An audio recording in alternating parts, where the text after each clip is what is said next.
Hi guys, in this video what we're going to look at is an inequality proof using the method of induction. Okay, so there's a whole slide here explaining exactly what's going on here, but I can explain it a little bit easier if we use the idea of heights. So what we are using here as the main form of attack in order to solve this particular type of induction is, suppose that we had three people and we had Barry and we had Charles and we had David. And what we're saying is, or the whole premise to this is, that if Barry is taller than Charles and Charles is taller than David, if we can prove that Charles is taller than David because Barry is taller than Charles, that means that Barry is taller than David. That's essentially what we're trying to prove here. Okay, so we're going to do exactly what we did before. Step one, we're going to identify our first number to stick through and prove that the first one is true.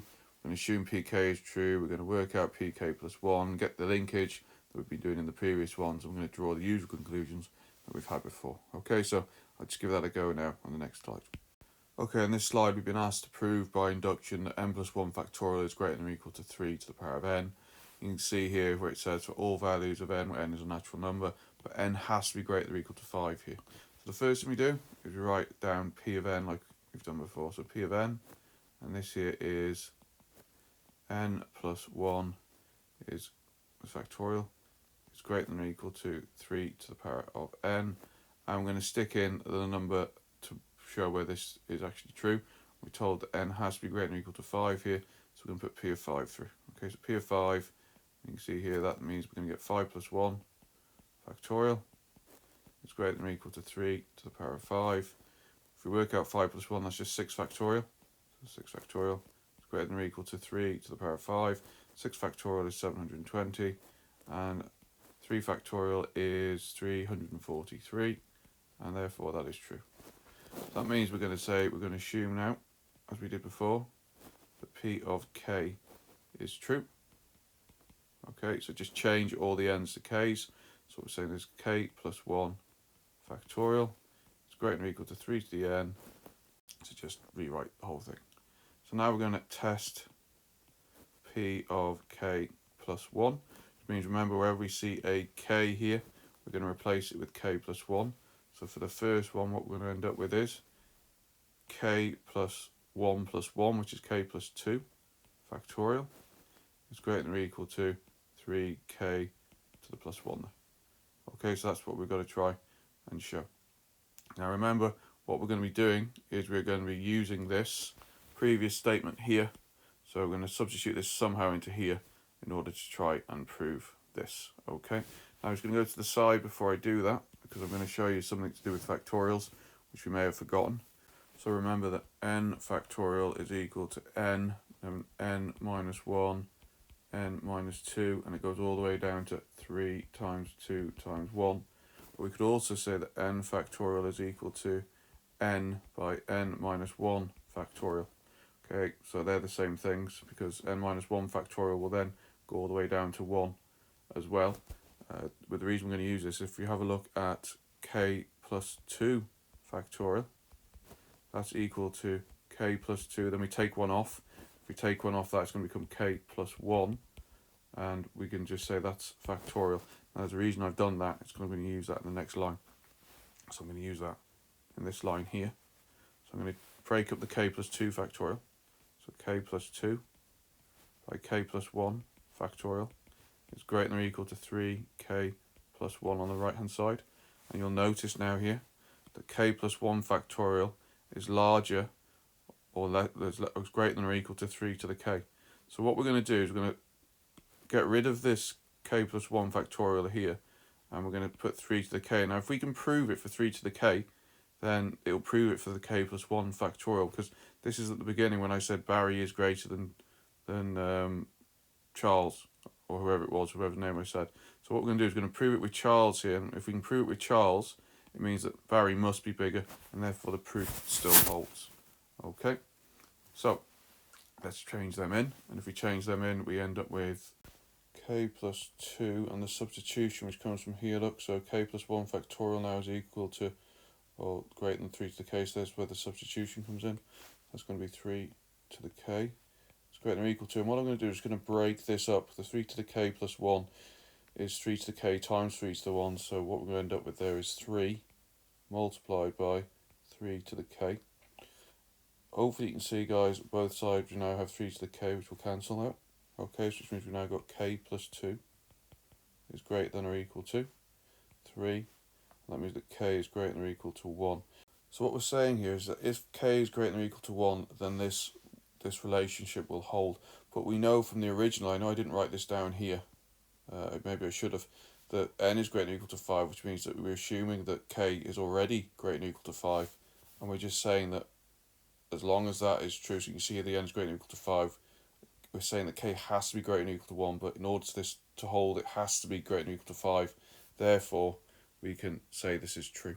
So thus, pk plus 1 is true, given that pk is true. Don't get to finish it off. And then we just got to go with the end statement. So hence, Pn is true, given, or for all values of n,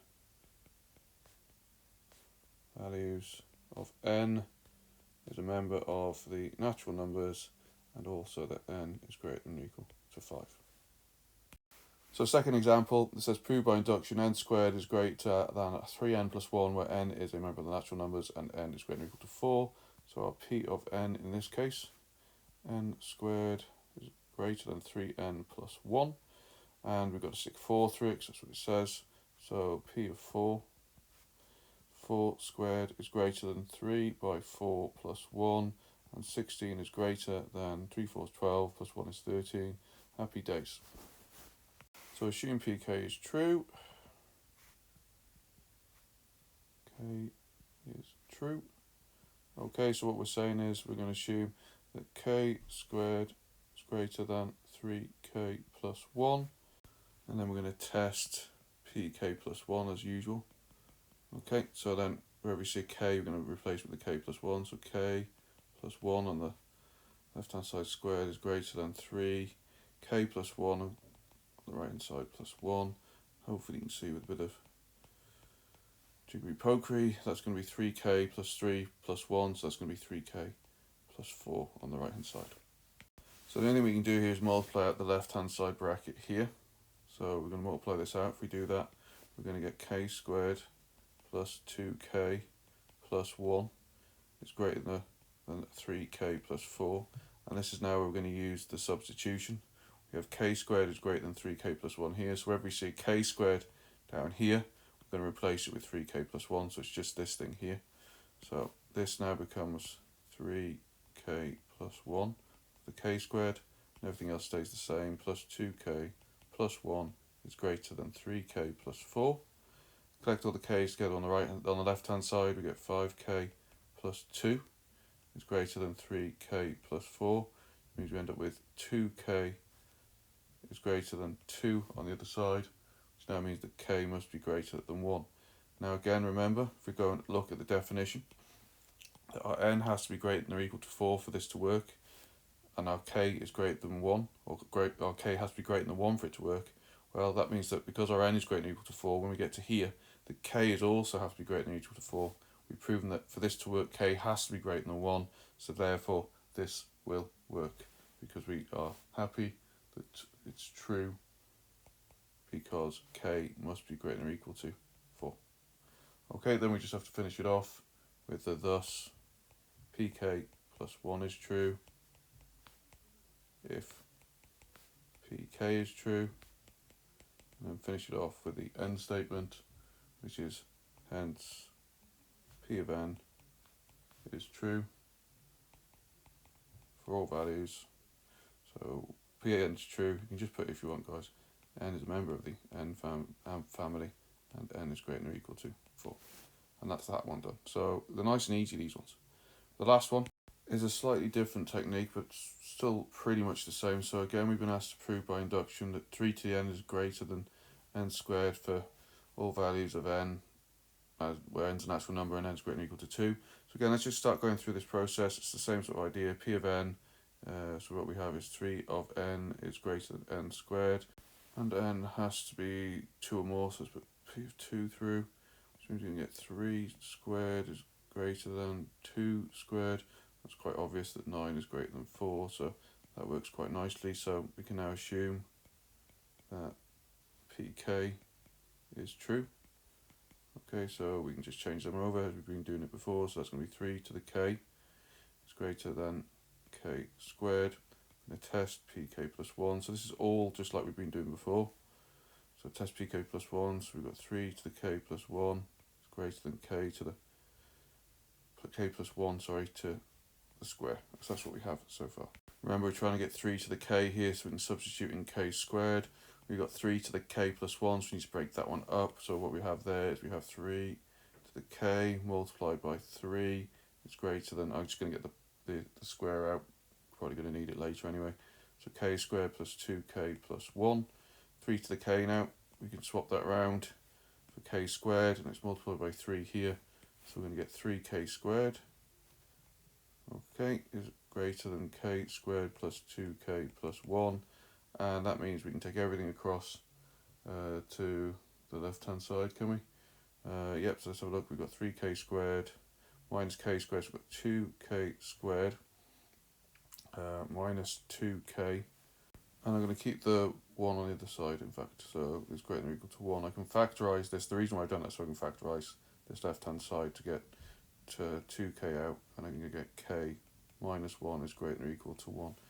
Now, what we've usually done here is we've usually solved this and got an idea that something is greater, that k is greater than some number, but because we have quadratic here, that's going to be slightly more difficult. So what we can actually do is we can substitute in, because we know as k is greater than or equal to 2.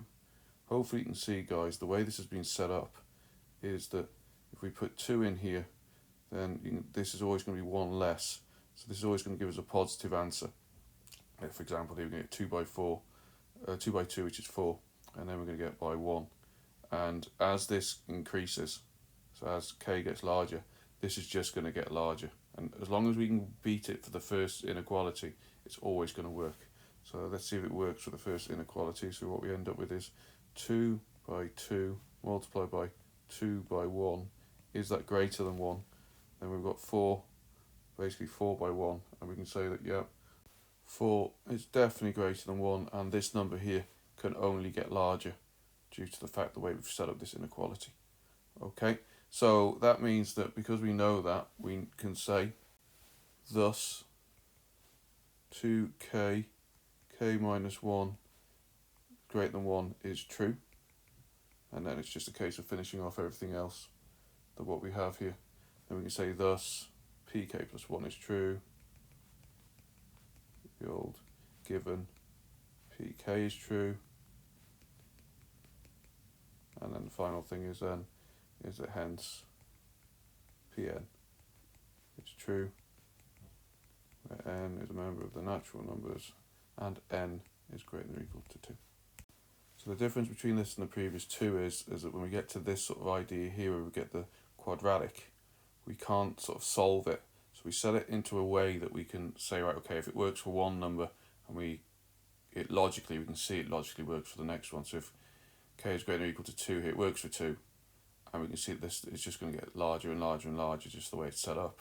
So it will always beat 1. So as long as the smallest number here, which was the 2, as long as that worked for this inequality, then it was always going to work for all of them. And that's just the second way of doing this particular type of induction.